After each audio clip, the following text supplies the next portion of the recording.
여기 맞아.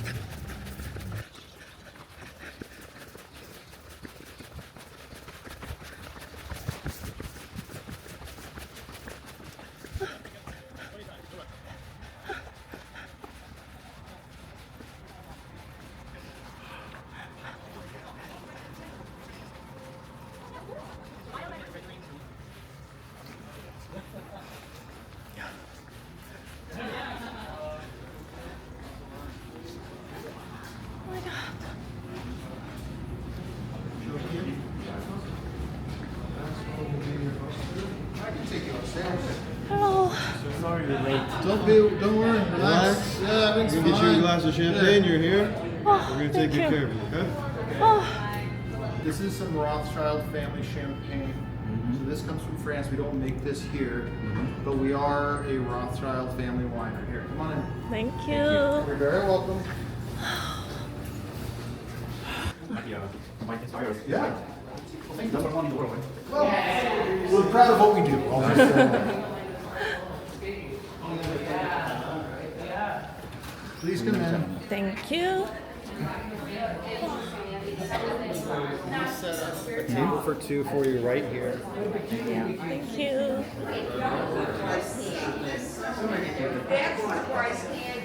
Maxwell's going to be your host. He'll be right over. I'm Brendan. If you need it all, please don't. First time here to Opus One? Great. And where are you visiting from?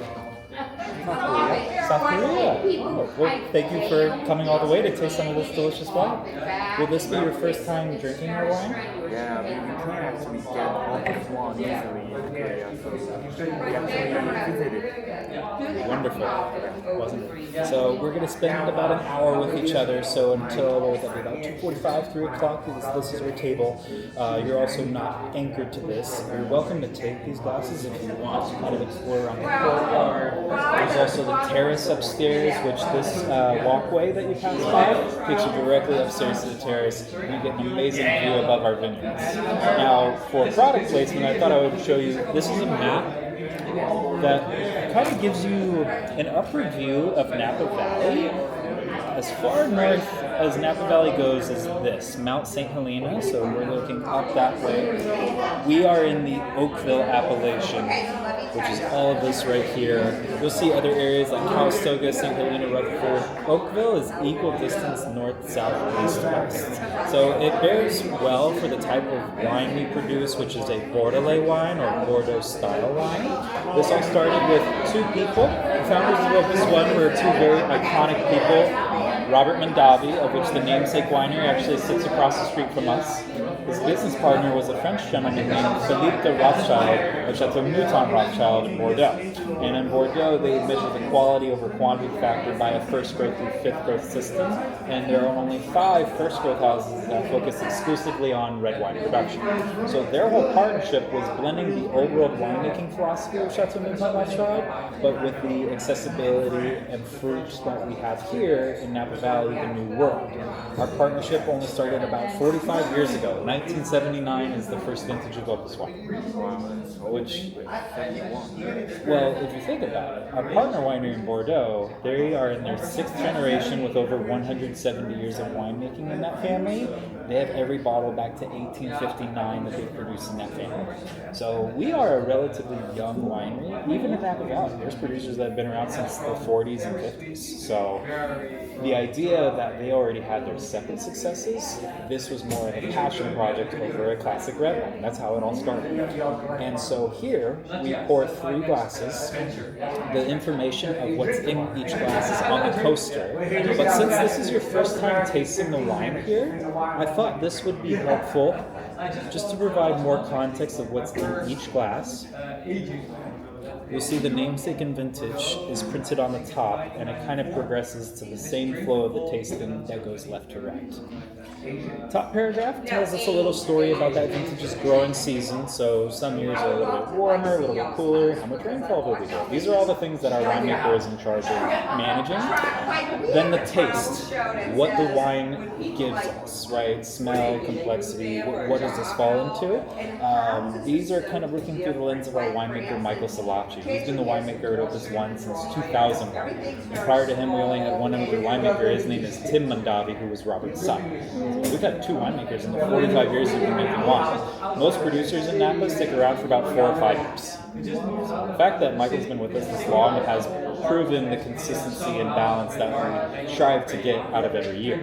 And you'll see that, yeah, it's a little bit different or a lot of it different. What I mean by that is the actual blend.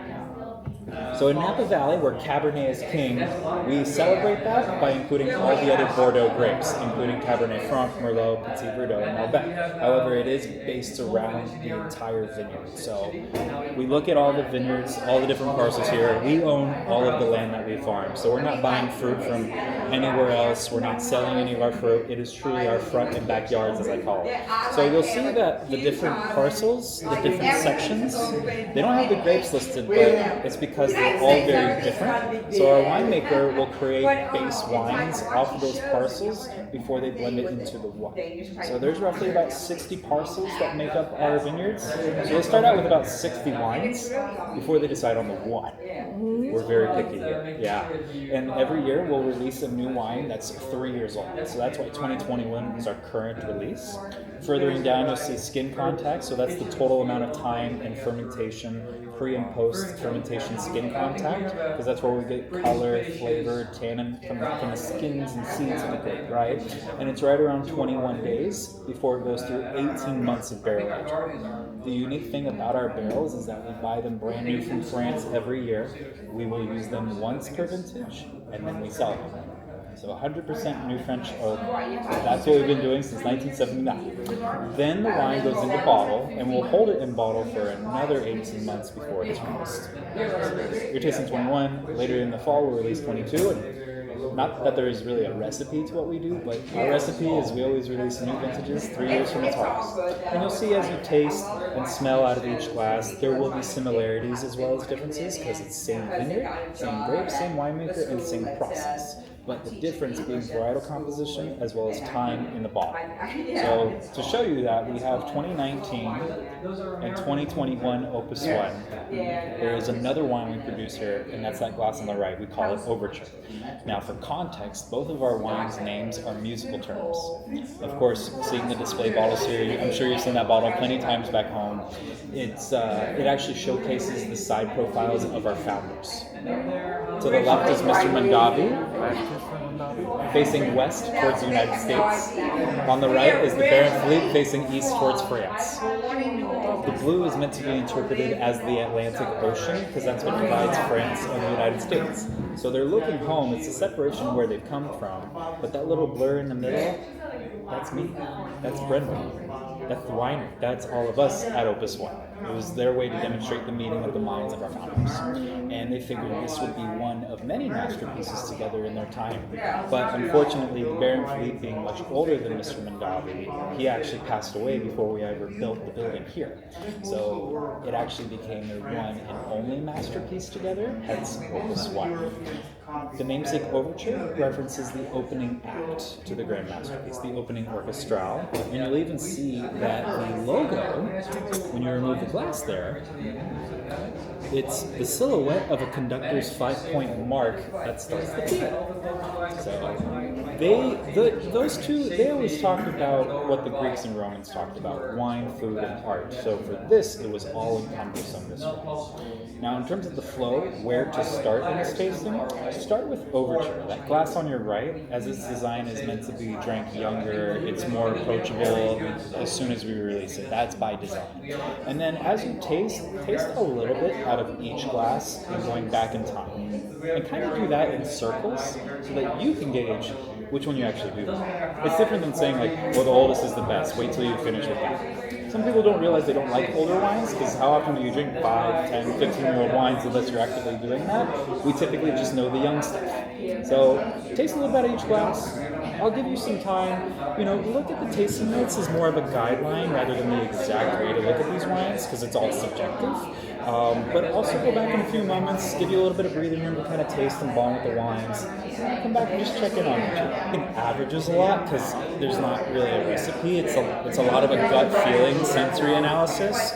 But yeah, some years is a little bit longer. Some years is a little bit shorter, like 16 months, 17 months. So on average, we expect about 18 months. Like 4 years. So it's always 3 years. What we do when we make our wine from our barrel lots, they taste the barrel lots. They start with barrel lots, meaning there will be a barrel lot for this section, this section, this section. So there's about 60 barrel lots that they start with, or 60 wines in a certain amount of barrels. So to create the blend, they create the blend in this time. So typically producers wait until the end of barrel aging to then blend it. 2 weeks later they bottle it. 6 months later they release it. And that's why Napa Valley has this reputation of being such like a big fruit-forward style wine, giving it, 5 to 10, however many years to settle a bottle, because it's probably still going through bottle shock, where a wine feels a little out of place, out of balance. So to create balance in a wine for us, because the idea is to release it, and it should be drinkable when it's released, right? We create the base blend within the first 6 months of barrel, and then it ages as that blend for the remaining 12 months. Then another year and a half, 18 months in bottle, and then the outcome is that we have a wine that is approachable and balanced when it's released. It also depends on the style of the winemaker, because not every winery makes wine that's designed to age long term. Like if you take, for example, Sauvignon Blanc under screw cap, like New Zealand style Sauvignon Blanc, where they ferment it and age it in stainless steel, there's no oxygen, right?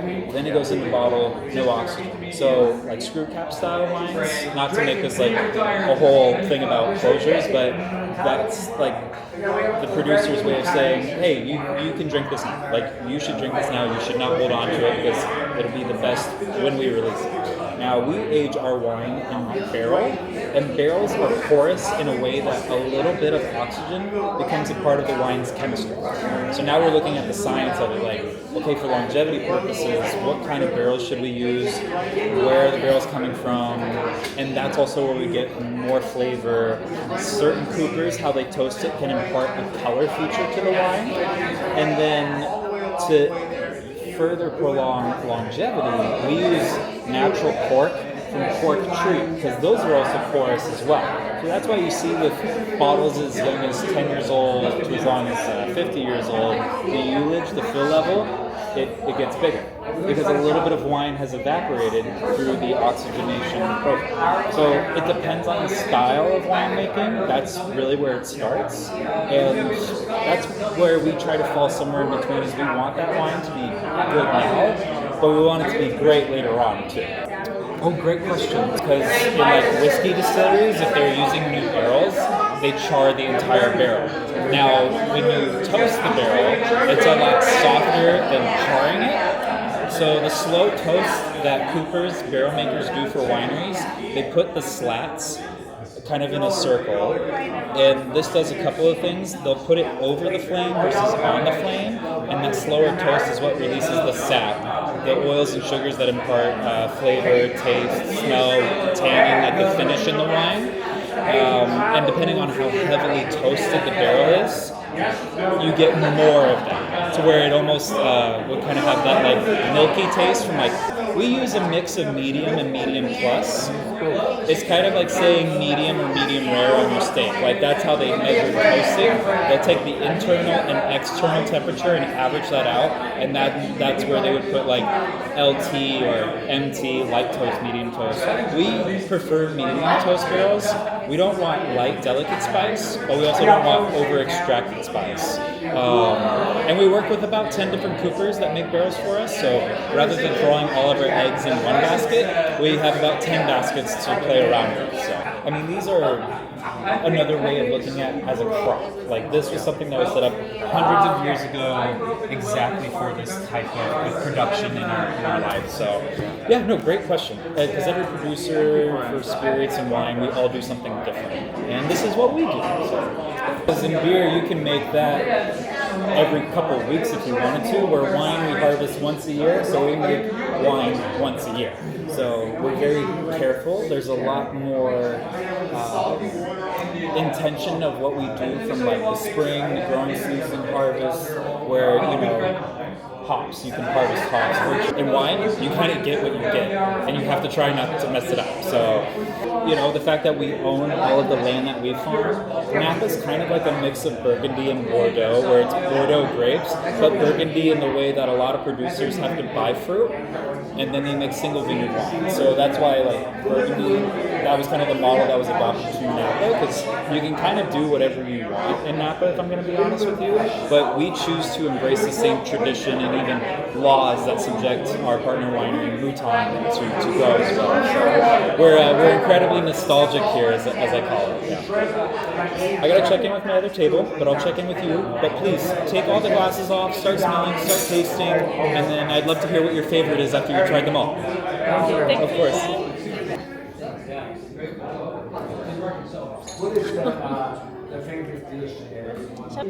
우선 와인은 뭐 더 전문가들이 많으시니까 평은 나중에 와인 전문가분들께 듣도록 하시고 저희는 적객을 보러 왔기 때문에 적객에 대한 얘기를 좀 드리고 싶은데 저희가 늦어가지고 버스를 잘못 내리는 바람에 엄청 열심히 달려왔거든요. 한 3km 달려왔는데 딱 들어오자마자 아 괜찮다 막 이렇게 얘기해 주시면서 먼저 숨을 돌려라 우리는 다 괜찮다 막 이렇게 얘기해 주시는 게 너무 좋았고 사실 건물이 따로 있는 것도 엄청 좋았고 최고의 맛을 세팅하기 위해서 미리 와인을 준비하는 점도 좋고 준비된 곳에 착착착 와인의 느낌이 들어요.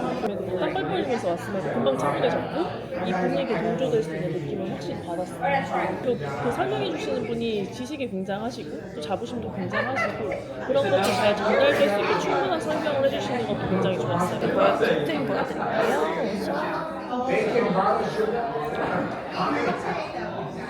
각 와인에 대한 설명들을 적어놓은 종이들 그리고 이 설명을 위한 오퍼스 원의 지도 그리고 오면 처음에 이게 열리는데 시간이 오래 걸리기 때문에 세팅을 다 이렇게 해놓고 기다리십니다.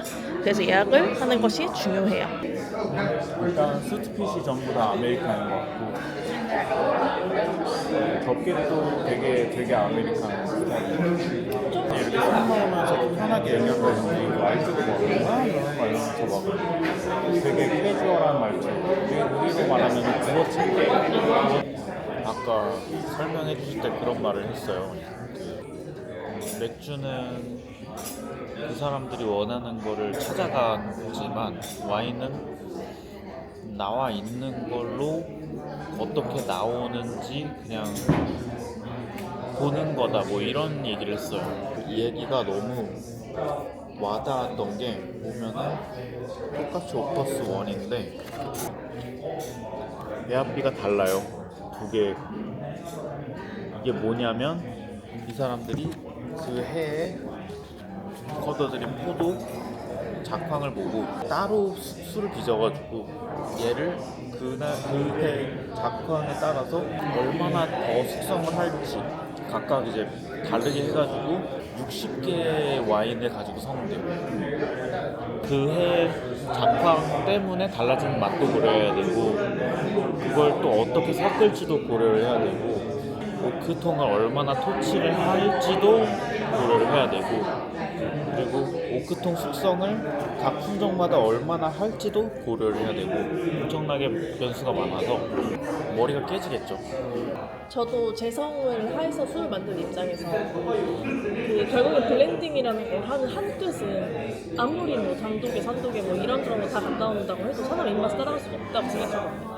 결국 그 마스터 블렌더가 내가 원하는 최종의 맛을 만들어가는 그 과정이 결국은 진짜 예술인 거고 그 가치에 우리는 비용을 지급하고 있는 것이 아닌가라는 생각을 많이 하는 것 같아요. 저희 사실 어제 도미토리에서 자고 지금 이 오퍼스 원 마시러 오는 건데 사실 이렇게 마시러 오는 것 자체가 좋은 걸 먹어보고 좋은 입맛을 얻었을 때 결국 저희도 더 좋은 술을 만들 수 있다는 확신이 있기 때문이에요. 그런 의미에서 오퍼스 원 진짜 좋은 감명 깊은 장소가 되고 있습니다, 저희한테. 여기서 근데 되게 많이 감명을 받은 게 진짜 정체성이 진짜 중요하다는 생각이 되게 많이 드는 것 같아요. 사케 따라한다는 말을 듣고 싶진 않아졌어요. 여기를 와서. 오퍼스 원만의 색깔이 있고 오퍼스 원만의 컬러감이 있기 때문에 우리가 이걸 열광하면서 먹는 거지. 정말 뭐 보르도 컨트롤 V였으면 안 먹겠죠.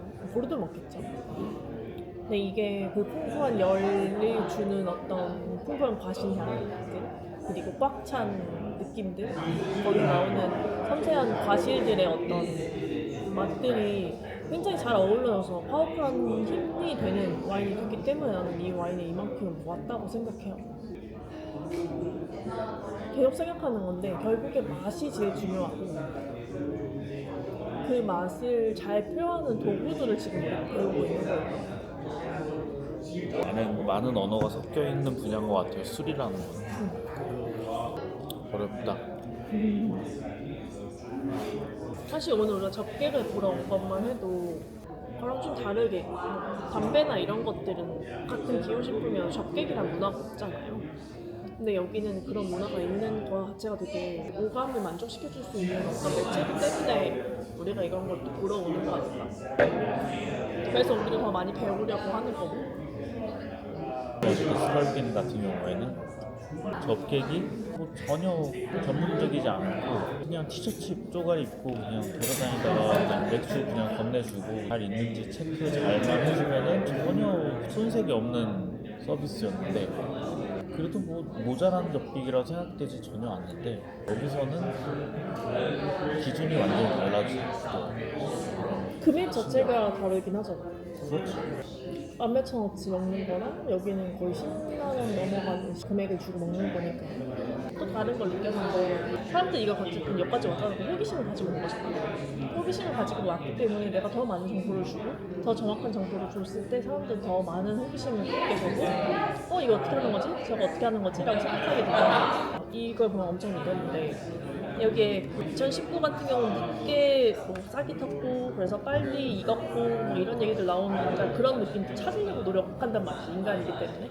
그러니까 우리도 우리의 술이 어떻게 만들어졌고 어떻게 진행이 됐는지를 더 잘 설명할 수 있는 사람이 된다면 우리에 대한 호기심이 더 많이 일어날 것 같고 그 호기심이 결국엔 이 술을 더 사랑하게 되는 이유가 되는 거 아닌가? 라는 생각을 하게 됩니다. 많은 정보를 주면서 우리가 이렇게 계속해서 호기심을 불러일으키고 팬들을 만들어가는 건지 아니면 좀 더 라이트하게 다가가는 술인 건지 고민이 되죠. 사실 여태까지의 우리나라의 막걸리는 좀 맥주와 비슷한 되게 좋은 이야기를 할 수 있는 곳이 됐다.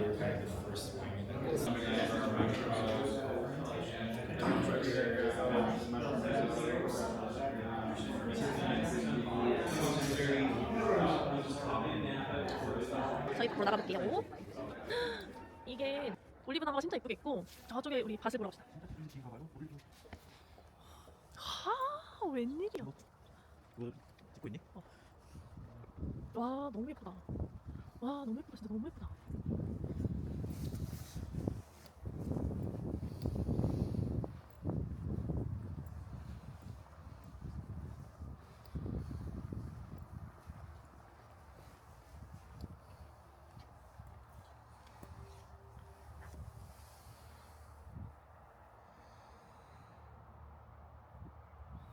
이렇게 찍어야겠다. 나도. 이러고 이거 말고 나 저기서 포도 가지치기 하고 싶다. 저도요.